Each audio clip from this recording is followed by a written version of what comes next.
O Anime Recaps Tagalog, mapapawaw ka sa ganda. Ang ating anime series ngayon ay pinamagatang 7 Seeds. Nagsimula ang series kay Natsu Aiwa Shimizu na tinawag ni Botan Saotome dahil papalubog na ang barko na kanilang kinalalagyan.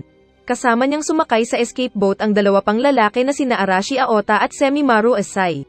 Nagtataka sila dahil nagising na lang sila sa barko na iyon, subalit ang pagkakaalam nila ay natulog sila sa kanilang sariling bahay. Di nagtagal ay nakarating sila sa isang isla na mukhang pusa at doon ay nagkakilala silang lahat. Habang umaakyat ay hinawakan ni Semimaru ang puwet ni Botan at matambok daw, samantalang flat naman daw kay Natsu, saka pa ito nang aasar. Dahil si Botan ang pinakamatanda sa kanila ay siya ang naging leader nila. Binubuli ni Semimaru ang batang si Natsu pero pinagtatanggol naman siya ni Arashi. Naghanap sila ng tubig at sa daan ay sinubukang tutukan ni Semimaru ang magandang chicks pero sinabi ng babae na papatayin siya nito kung hindi tumigil, kaya agad na umatras si Semimaru.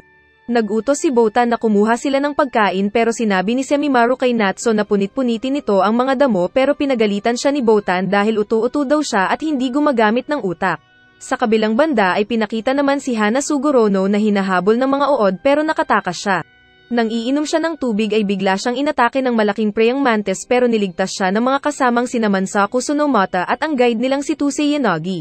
Niligtas din ni Hana ang mga ito kaya nagpasalamat din si Mansaku. Nais sanang sunugin ni Tusei ang gubat para mamatay na lahat ng mga malalaking insekto pero pinigilan siya ng dalawa. Kaso ay bigla siyang tinusok ng malaking insekto bago ito mamatay. Bumalik sila sa kanilang tirahan at binigay ang tubig sa mga taong naroon. Sinabi kasi ng guide na aalis na sila pero sinabi ng babae na darating ang ulan kaya sinampal ito ng leader. Umangal din ang isa pa pero sinipa lang siya at di nagtagal ay naglayag na sila paalis. Pagsapit ng gabi ay muntik ng tuhugin ni Tusei si Hana at kasabay na naamoy ng babae na kakaiba ang amoy nito. Saka biglang bumagsak ang ulan at tinangay ang isa nilang kasama. Pero agad itong nilangoy ni Hana. Kalaunan pa ay nakaligtas nga sila pero bumalik din sila sa isla kung saan naroon ang mga malalaking insekto. Sinabi ni Tusei na ipakain nila ang may sakit nilang kasama pero nahulog si Tusei sa maraming mga insekto. Nagpunta sila ng tabing dagat para sana magsimulang muli pero nagulat sila nang biglang magpakita si Tusei na buhay pa. Kinabukasan ay dinala ni Tusei ang mga bata sa lugar kung saan naroon ang mga higanteng insekto pero kakaiba ang pakiramdam ni Hana dito. Samantala nagkasakit si Arashi dahil sa mushroom na kinuha ni Natsu na siya ang unang kumain. Ngunit pagkalipas lang ng ilang araw ay naging ayos din siya. Habang nag-uusap sina Natsu, Arashi at Botan ay napansin ng dalawa na may nalalaman ang babae na sekreto kaya umalis ang dalawa para tumakas. Sa daan ay muntik nang mahulog si Natsu sa isang higanteng pitcher plant pero niligtas siya ni Arashi. Kaso ay muli silang kinain ng iba pang klase ng carnivorous plant kaya napasigaw na lang ang dalawa. Ngunit mula sa kung saan ay lumabas ang isang nakadamit sundalo na si Konami Mozunoto at niligtas sila gamit ang kutsilyo nito. Samantala ay inatake naman ng mga nag-evolve na daga ang naiwan na sina Botan at Semimaru kaya pinagpapatay nila ang mga ito gamit ang kutsilyo. Saka nilitsen nila ito kalaunan para makain. Sinabi ni Botan kay Semimaru na dati siyang pulis kaya natakot ang lalaki. Tinuruan naman ni Konami sina Arashi at Natsu kung paano kumain ng daga at nilitsen din nila ito. Kaya nahanap sila ni Botan at Semimaru dahil sa usok. Pinagtapat nila si Botan kaya sinabi ng babae ang tungkol sa tinawag nilang 7 Seed Project. Napag-aralan daw kasi ng mga magaling na scientist sa buong mundo na isang asteroid ang tatama sa mundo at malilipol ang mga tao. Kaya nagpasya silang gumawa ng hakbang para magpatuloy ang buhay ng tao. Kaya pumili sila ng mga taong magaganda ang genes para ilagay sa capsule at sila ang magpapatuloy sa buhay ng tao kapag pwede na ulit itong tirhan. At sila ang mga taong napili at si Botan ang kanilang guide. Nabigla ang lahat at hindi makapaniwala lalo na si Arashi pero wala din silang nagawa. Malungkot si Arashi dahil hindi na daw niya makikita ang kasintahang si Hana. Samantala ay pinagpatuloy na dinala ni Tusei ang mga bata sa isang kuweba at sa loob ay biglang naisip ni Hana ang estilo ng insekto na nilalagay ang itlog sa loob ng prey nito sa kakinakain ng buhay. Kaya pinatigil niya ang lahat dahil alam niyang may kakaiba kay Tusei. Biglang naipakita na naglabasan ng mga insekto sa katawan ni Tusei at lumabas din ang mas marami pang higanteng insekto.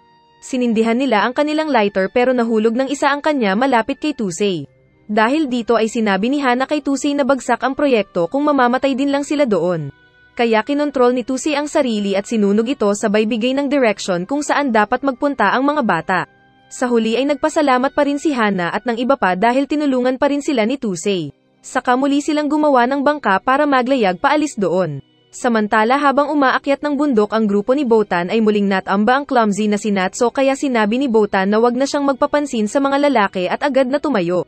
May narinig silang nagpapatulong at nang tignan nila ay may 3 tao na takot sa buwaya. Kaya agad silang niligtas ni Botan. Nagpakilala ang mga ito na sina Matsuri Tendao, Shimaki Yamori at Hotaru Kosakari. Sinabi din ni Botan ang totoong nangyari kaya galit din ang mga ito. Nilasahan ni Natso ang tubig sa dalampasigan at nalaman niyang wala sila sa dagat dahil hindi ito maalat. Kaya nagpa siya silang umalis doon at mag-explore para hanapin ang kanilang destinasyon.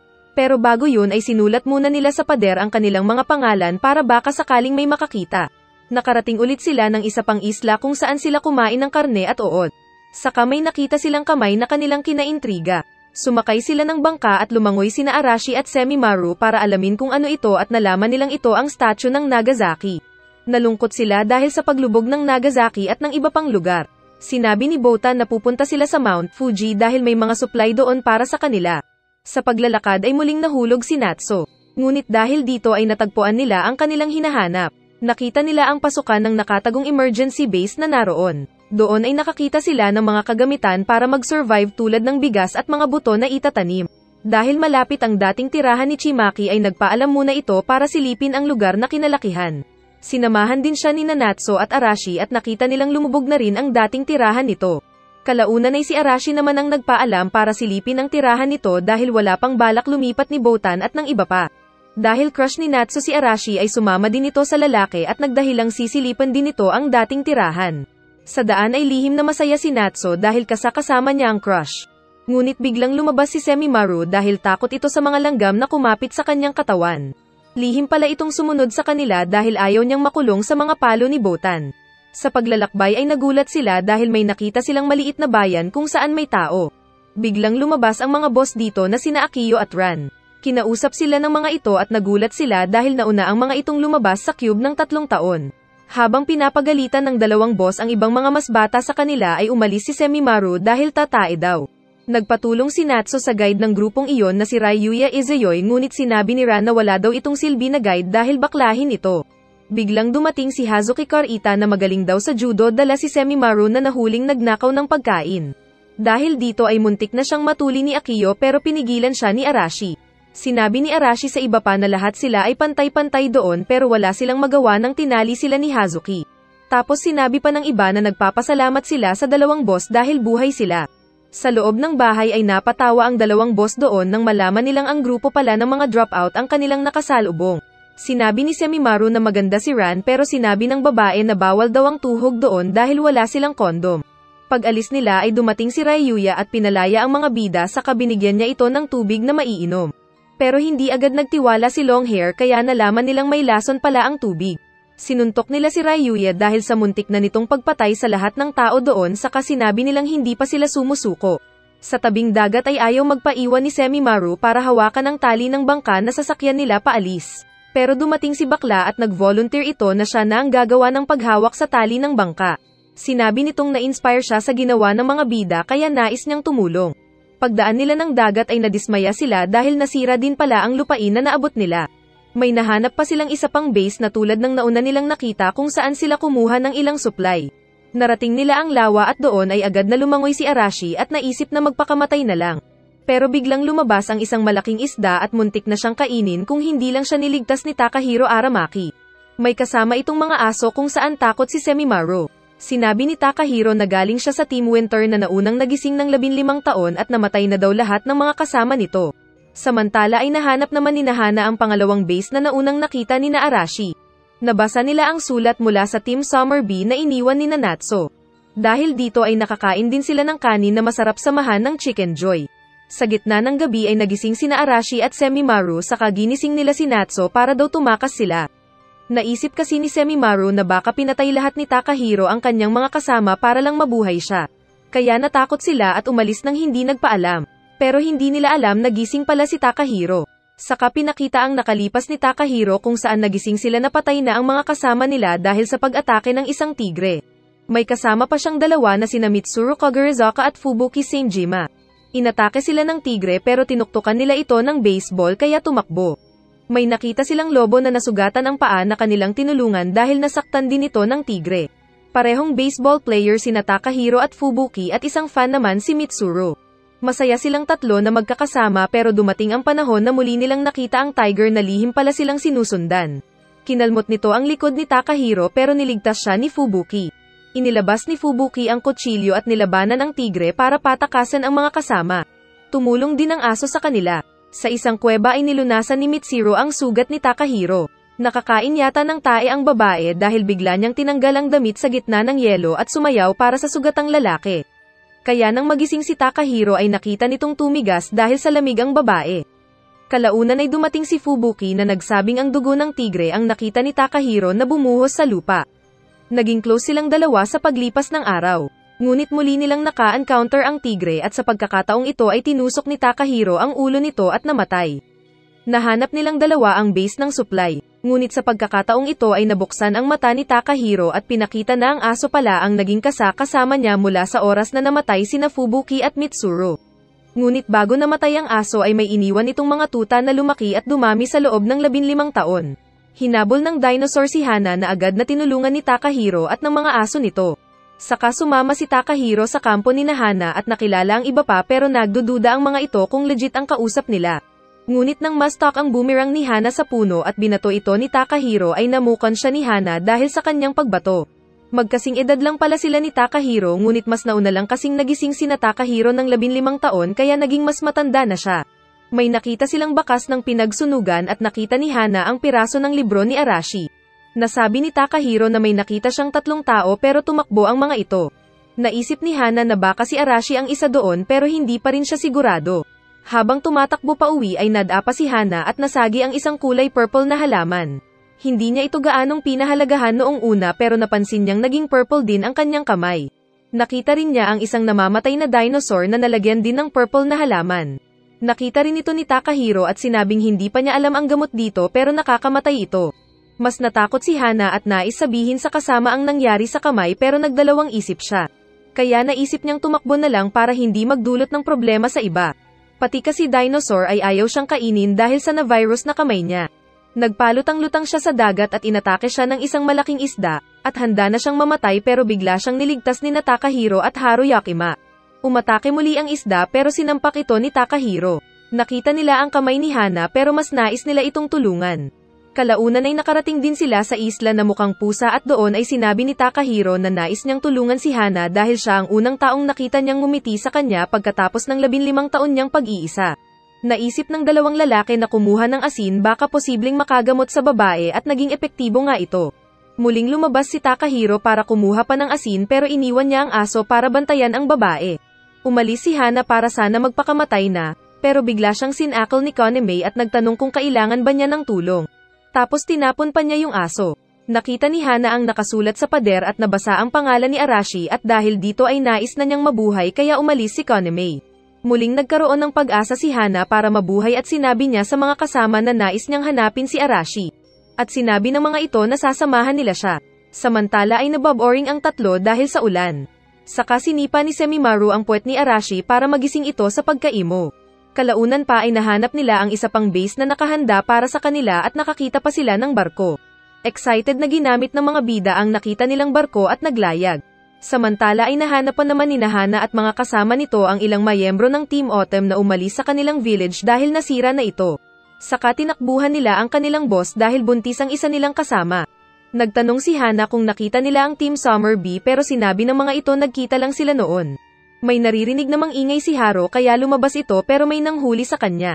Tapos na ipakita na ang nais pala ng Team Autumn ay mahiram ang bangka ni Hana dahil nais nilang mag-explore sa lugar na iyon. Habang naglalayag ay bigla silang inatake ni Ran at Akiyo at kinuha ang kanilang bangka.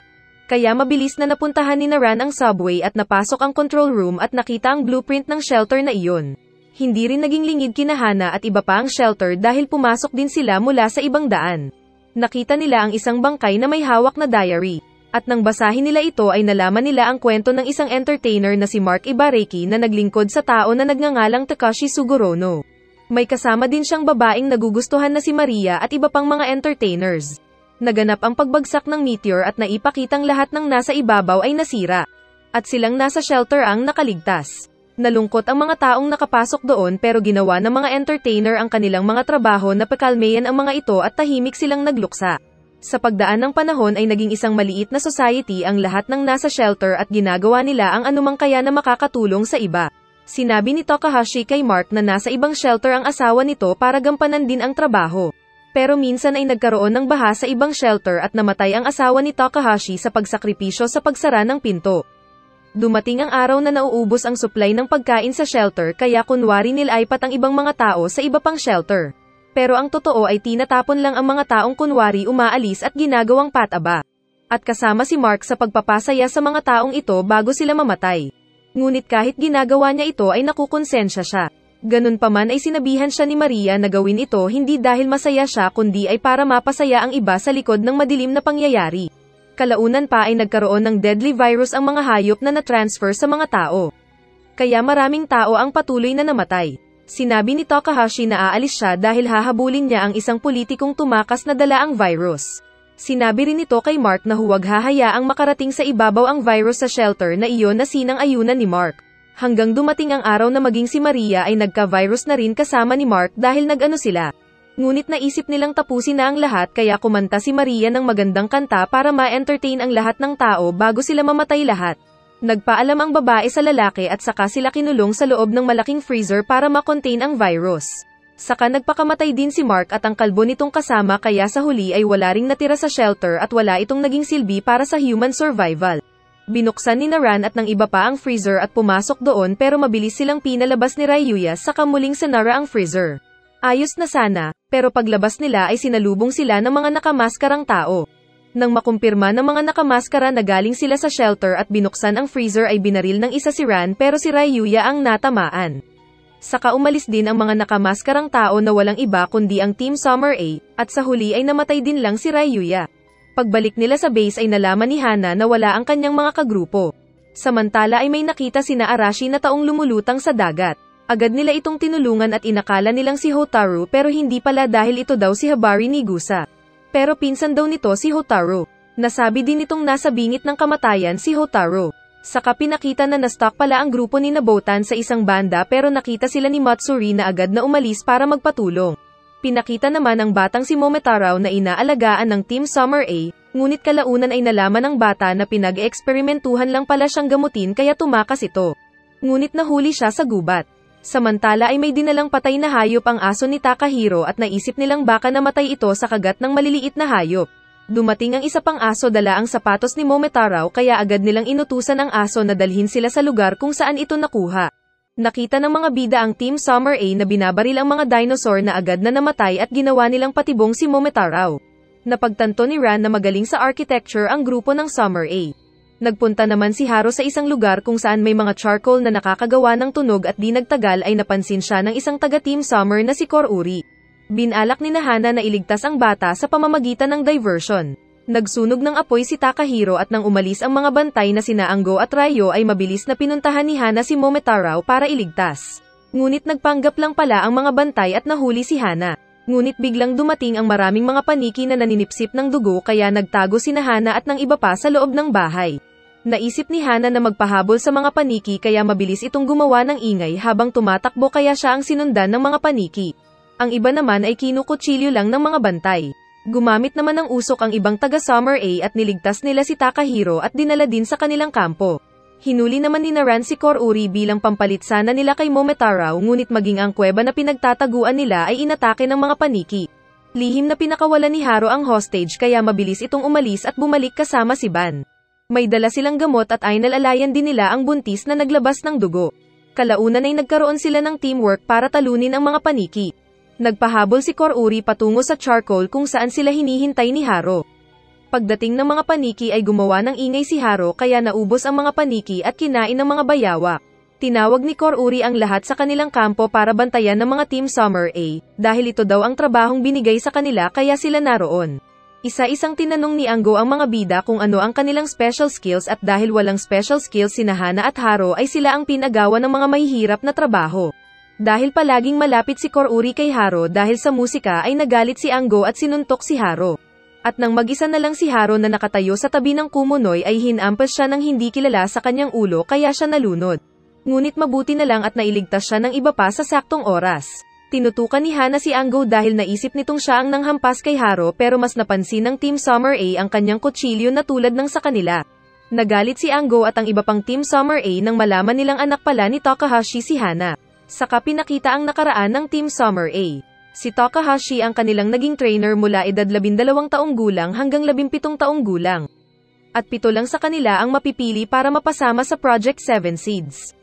May naging kaibigan si Ango na nagngangalang Shigaro na naging parang kapatid na ni Ango.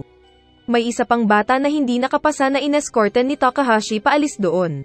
Ngunit nang bugbugin ni Ango ang kanilang bastos na teacher dahil sa pambabastos kay Koruri ay nilagay siya sa basurahan. Doon ay nakita niya ang kamay ng batang pinaalis noon. Hindi pala ito nakauwi kundi ay pinatay at tinapon. Sa pagdaan ng taon ay naging mas eksperto si Ango sa pakikipaglaban at sa lahat ng exam dahil alam niyang tinatapon ang sinumang bumabagsak. Dumating ang kanilang final test at dito nasubukan kung hanggang saan tumatagal ang mga manlalaro. Marami sa kanila ang namatay sa aksidente na mukhang sinadya. Saka nang sumabog ang kanilang training camp ay naikalat na sila sa field kung saan ang kanilang mga guru din ang pumapatay sa kanila.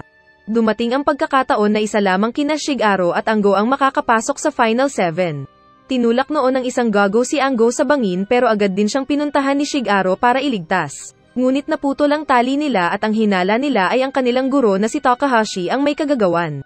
Habang umaakyat si Shigaro hila-hila si Ango ay bigla silang nahulog at parehong nabitin sa tali. Kaya namili si Ryo kung sino sa kanila ang male iligtas at pinili niya si Ango at nahulog si Shigaro. Napili ang Final 7 na pupunta sa hinaharap pero lahat sila ay malungkot dahil namatay ang kani-kanilang mga kaibigan.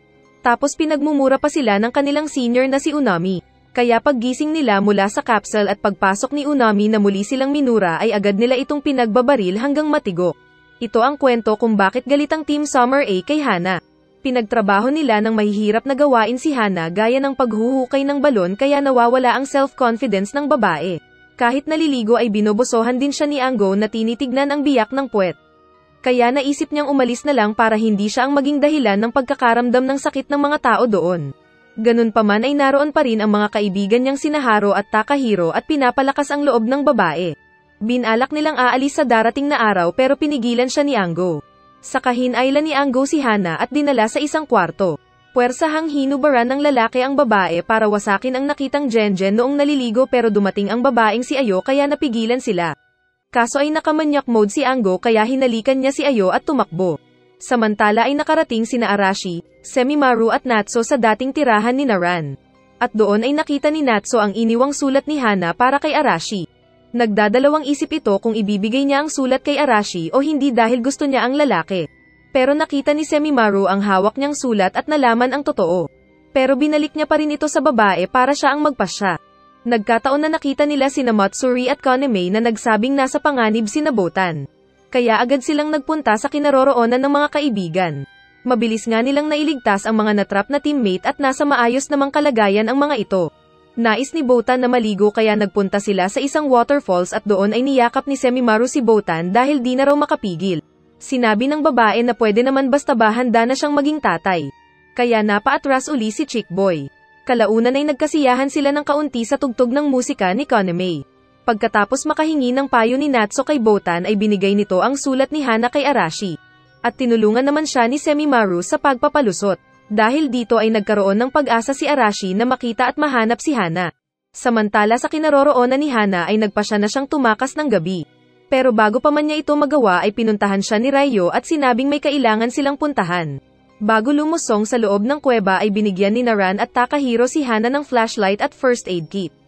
Naisip ni Hana na mas mapagkakatiwalaan niya si Ryo kaysa kay Ango kaya sumama siya sa dalawang taga-team Summer A. Samantala pagkatapos maglaro ng musika sina Haro at Koruri ay sumakay naman sila sa glider ng babae at nakita nila ang tanawin. Saka tinawag ni Haro ang babae na sumama sa kanilang pagtakas. Nagpatuloy naman sina Hana at ng dalawa pa sa mas malalim na bahagi ng kuweba. Pinauna ni Ryo si Hana na maglambitin, pero nang nasa kalagitnaan na ito ay sinabi ni Ryo ang galit nito sa tatay ni Hana. Saka nilabas niya ang kutsilyo at pinutol ang tali na hinahawakan ni Hana kaya nahulog ang babae sa baba. Habang nag-uusap sina Takahiro at Gengoro ay dumating sina Haro at Koruri. Umakyat sina Ryo at Najiko at nagrason silang nahulog si Hana dahil naputol ang lubad nito sa isang bato. Kaya agad na pinuntahan ni Takahiro, Haro, Koruri at ng iba pa ang lugar na kinahulugan ni Hana. Samantala ay buhay pa si Hana at ginamit niya ang flashlight at gamot na binigay sa kanya ng mga kaibigan. Saka naalala niya ang sinabi ng mga magulang na bumalik siya sa kanilang bahay kung sakaling may mangyaring di maganda. Narinig niya ang musika ni Haro kaya naghagis siya ng boomerang para magbigay mensahe. Narinig naman ito ni Koruri at iba pa kaya mabilis nilang nahanap ang boomerang at hinanap si Hana. Samantala ay naglalakad naman si Ango para mag-scout sa kuweba at sakto daw na nakita niya si Hana. Inakala niya kung may ginawa si Hana kina Ryo at Najiko. Natatakot ang babae na umatras dahil baka hubaran ulit siya ni Ango. Pero nahulog ang babae sa tubig at humingi ng tulong. Dumating naman si Haro, Koruri at ng iba pa at narinig nila ang sinabi ni Hana na si Ryo ang nagbalak pumatay kay Haro at ito rin ang pumutol sa tali niya. Dahil sa lakas ng tubig ay natangay si Hana pailalim. Mabilis naman siyang sinundan ni Gengoro pero bumalik ito na wala ang babae. Kaya paglabas nila ng kuweba ay galit na kinumpronta ni Takahiro si Ryo dahil sa ginawa nito kay Hana. At natapos ang series. Pero itutuloy natin sa season 2 ng anime na ito. Kung nagustuhan mo ang video ay like na yan agad para more anime recaps Tagalog to come. Panoorin mo rin ang iba pa naming mga videos dahil lahat yan ay maganda.